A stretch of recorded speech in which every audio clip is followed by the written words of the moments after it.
What are your thoughts going into the finals and then going into the national tournament? My thoughts are, don't do any more dumb moves. Treat this like a Big Ten tournament, and just go out there and give them heck.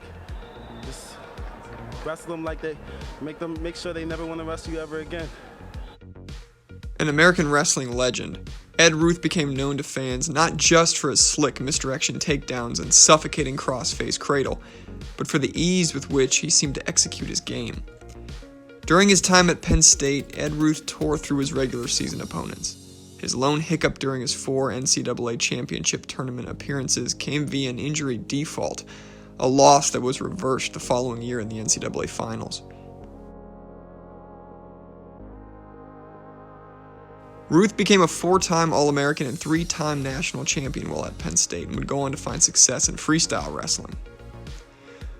Ruth navigated the 2014 World Team Trials and ultimately defeated returning World Team member Keith Gavin in a best-of-3 series. With the win, Ruth earned his spot on Team USA for the 2014 World Championships.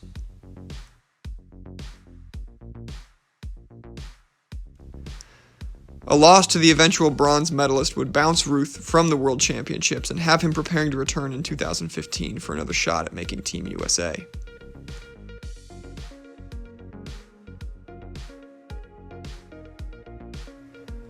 Unfortunately for Ruth, a 2012 Olympian was in the midst of a comeback. Jake Herbert and his amazing mullet crashed the party and seemed to have Ruth's number each time they wrestled. Ruth was now number 2 on Team USA's World Team ladder at 86 kilograms and would not represent the US at the World Championships that year.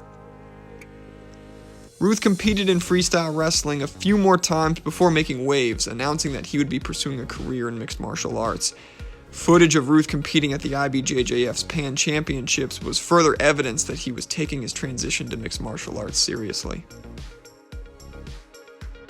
Ruth competed under the Bellator MMA promotion, and his career started 6-0. Bellator did a great job showcasing their new fighters' ever-evolving skill set. It wasn't a leap to think that adding ground and pound to the arsenal of a world-class wrestler could be a recipe for a world champion. Ed Ruth, the mixed martial artist, is dominant with takedowns, positional control, and situational awareness. Footwork for striking, head movement, and explosiveness were areas that Ruth appeared to need more fine-tuning in.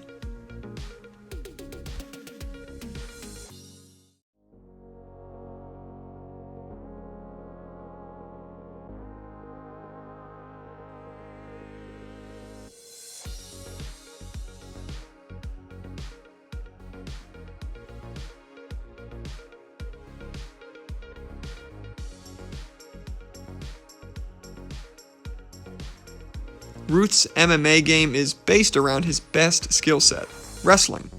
However, Ruth has found himself out-wrestled by individuals that can more effectively blend the skill of wrestling with other aspects of their game, particularly jiu-jitsu.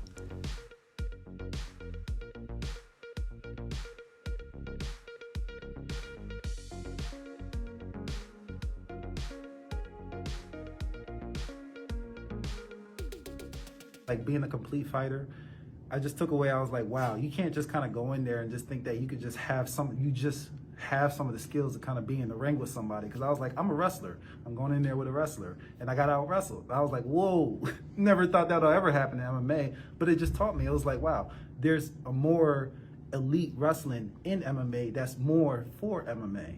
And then, you know, I wouldn't have seen that if I didn't go against somebody like that. Ed Ruth's transition into mixed martial arts was successful thanks to his wrestling roots, and he has strong wins to show for it. His shortcomings in the sport are not lost on him, and that shows his maturity as both an athlete and a human. Ed Ruth appears to be returning to the world of collegiate wrestling, perhaps putting his fighting career on hold for the time being. Those who train under Easy Ed will no doubt become great wrestlers, but also world-class people. Thanks for watching.